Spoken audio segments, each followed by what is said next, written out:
নমস্কার বন্ধুরা, মাম্মামি তার্য চ্যানেলে তোমাদের স্বাগত জানিয়ে আরও একটা নতুন রেসিপি শেয়ার করছি। শীতের নানা রকম সবজির মধ্যে অন্যতম জায়গা জুড়ে থাকে ফুলকপি আর ধনেপাতা। আজকে তাই সম্পূর্ণ নিরামিষ পদ্ধতিতে একটা নতুন ধরনের ফুলকপির রেসিপি তোমাদের সাথে শেয়ার করছি। ধনিয়া ফুলকপি বা ধনেপাতা দিয়ে ফুলকপি। এটা খেতে খুবই সুস্বাদু হয় আর বানানোও কিন্তু খুবই সহজ। প্রথমেই অল্প ঈষদুষ্ণ জলে আমি নুন আর হলুদ দিয়ে ফুলকপিগুলো খানিকক্ষণ ভিজিয়ে রাখবো। এইভাবে ফুলকপিটা ঈষদুষ্ণ জলে ভিজিয়ে রাখলে ভাজার সময় তেল অনেকটাই কম লাগবে, আর যদি কোনো পোকামাকড় থেকে থাকে ফুলকপির মধ্যে সেটাও কিন্তু বেরিয়ে যাবে। এবার ধনেপাতার পেস্ট তৈরি করে নিচ্ছি।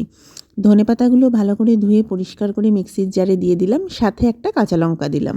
সামান্য একটু জল দিয়ে একটা স্মুথ পেস্ট তৈরি করে নিয়েছি। এরপর কড়াতে 2 টেবিল স্পুন সর্ষের তেল দিয়ে জল ঝরিয়ে রাখা ফুলকপির টুকরোগুলো দিয়ে ভেজে নেব। এই সময় গ্যাসের ফ্লেমটা মিডিয়াম রেখেছি। ফুলকপির যে কোনো রান্না করার সময় যদি ফুলকপিটা ভালো করে ভেজে নেওয়া যায় তার টেস্ট এমনিই অনেকটা বেড়ে যায়। ফুলকপিতে হালকা বাদামি রং ধরতে আরম্ভ করেছে, মানে কপিটা ভাজা হয়ে গেছে। এবার আমি ফুলকপির টুকরোগুলো তুলে নিচ্ছি। এখন ওই কড়াতেই 1 টেবিল স্পুন সর্ষের তেল দিলাম। এরপরে দিয়ে দিচ্ছি হাফ টিস্পুন গোটা জিরে আর 1 টিস্পুন আদা বাটা। লো ফ্লেমে আদাটা ভেজে নেব। আদাটা হালকাভাবে ভাজা হয়ে গেলে একটা মিডিয়াম সাইজের টমেটো 4 টুকরো করে কেটে আমি কড়াতে দিয়ে দিলাম। হালকাভাবে টমেটোটা ভেজে নেওয়ার পরে চাপা দিয়ে রাখবো। টমেটোটা যতক্ষণ ভাজা হচ্ছে ততক্ষণ একটা মশলা তৈরি করে নেব। একটা বাটিতে ধনে গুঁড়ো, জিরে গুঁড়ো আর হলুদ গুঁড়ো সামান্য একটু জল দিয়ে গুলে রাখলাম। মশলার পরিমাণগুলো আমি স্ক্রিনে মেনশন করে দিলাম। এবার ঢাকা খুলে দেখে নেবো। টমেটোটা দেখো অনেকটাই নরম হয়ে গেছে। খুব ভালোভাবে টমেটোটা মিশিয়ে নিলাম।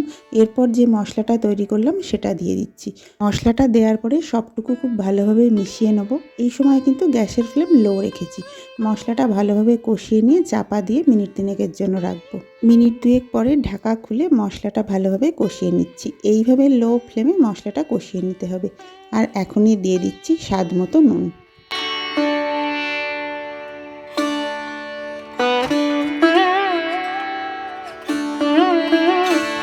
এইভাবে ঢাকা দিয়ে মশলাটা ভালোভাবে কষিয়ে নেব যতক্ষণ না মশলা থেকে তেল ছাড়ে। প্রয়োজন হলে একটু জল দিতে পারো।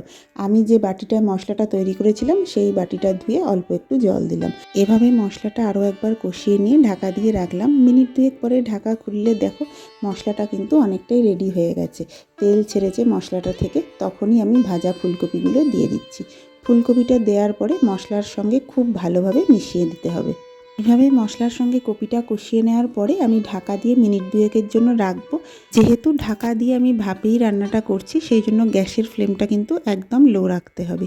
এরপর ঢাকা খুলে 1 কাপ ঈষদুষ্ণ জল আমি কপির মধ্যে দিয়ে দিলাম। চাপা দিয়ে এটা ফুটতে দেবো। আর দিয়ে দিলাম একটা চেরা কাঁচা লঙ্কা। এটা অবশ্যই ঝাল বুঝে দেবে। ঢাকা দিয়ে মিনিট 10 এটা রান্না করব যাতে ফুলকপিটা পুরোপুরি সেদ্ধ হয়ে যায়। তবে তার মাঝে অবশ্যই ঢাকা খুলে চেক করে নেবে। আর দিয়ে দিলাম 1 টেবিল স্পুন চিনি।